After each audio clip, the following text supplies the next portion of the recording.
Indian premier লিগে RCB Mahendra Singh ধোনির দলের মুখোমুখি হয়েছে। বিরাট কোহলি আরসিবি শেষ পর্যন্ত সেই ম্যাচে 50 রানে জয় পেয়েছে।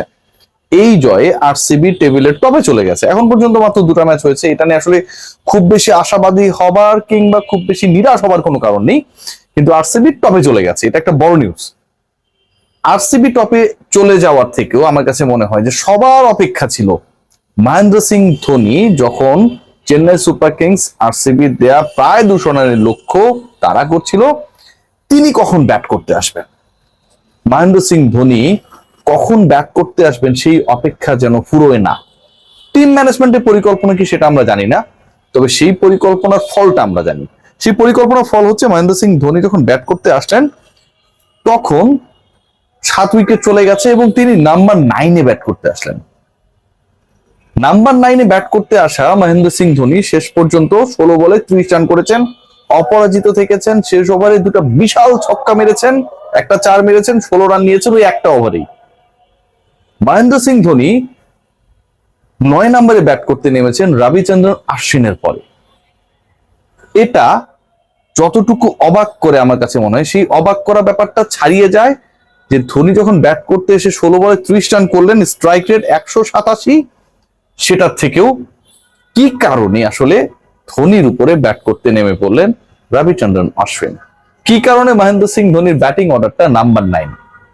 জানি না আমরা উত্তর। শেষ পর্যন্ত ওই ম্যাচটা আসলে নিয়ম রক্ষারে পরিণত হয়। শেষ 4-5 ওভারে আসলে কোনোভাবেই যে চেন্নাই সুপার কিংস জিততে পারবে না এটা মোটামুটি লিখা হয়ে গেছে।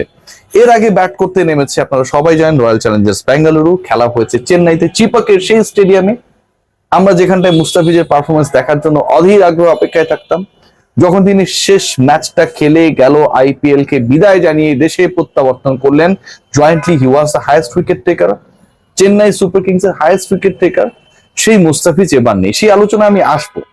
তবে আরসিবি যে 196 রান পোস্ট করলো 7 উইকেটের বিনিময়ে, সেখানটায় পাতিদারের একটা বড় রোল, ক্যাপ্টেনের একটা বড় role, man of the match তিনি।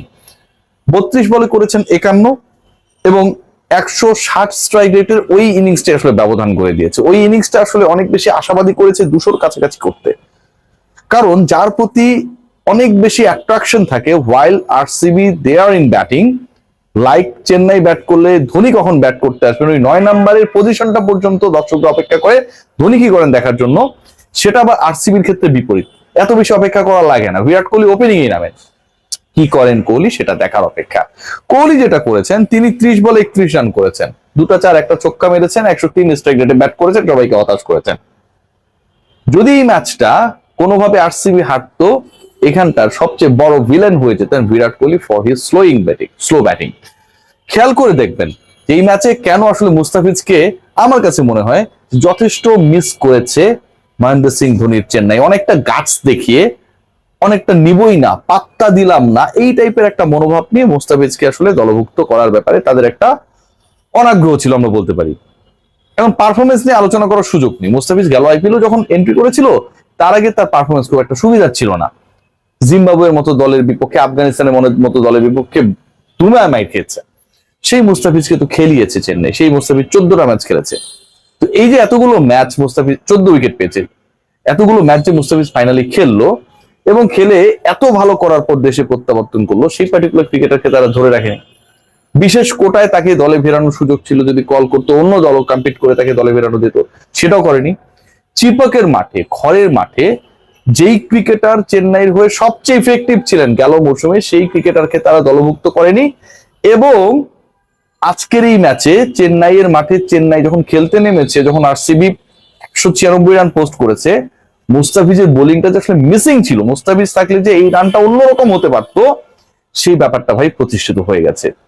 আপনি দেখুন না তাদের যে বোলিং ডিপার্টমেন্ট, মাহেশ পাচি রানা 4 ওভারে 36 রান দিয়েছেন, 2টা উইকেট নিয়েছেন, একদম শেষে বল করতে এসেছেন। আপনি যদি খেয়াল করে দেখেন অশ্বিনকে বল করানো হয়েছে, তার ইকোনমি হচ্ছে 11। আপনি যদি খেয়াল করে দেখেন স্যাম কারেন, তিনি প্রথমত এত আগে কেন ব্যাট করেন, মানে এত উপরে তাকে ব্যাট করানো হয় কেন, এটা নিয়ে আমার যথেষ্ট প্রশ্ন রয়েছে। তিনি বল করেছেন, তিনি 3 ওভারে দিয়েছেন 34 রান, কোনো উইকেট পায়নি, 11.5 মতো হচ্ছে তার ইকোনমি।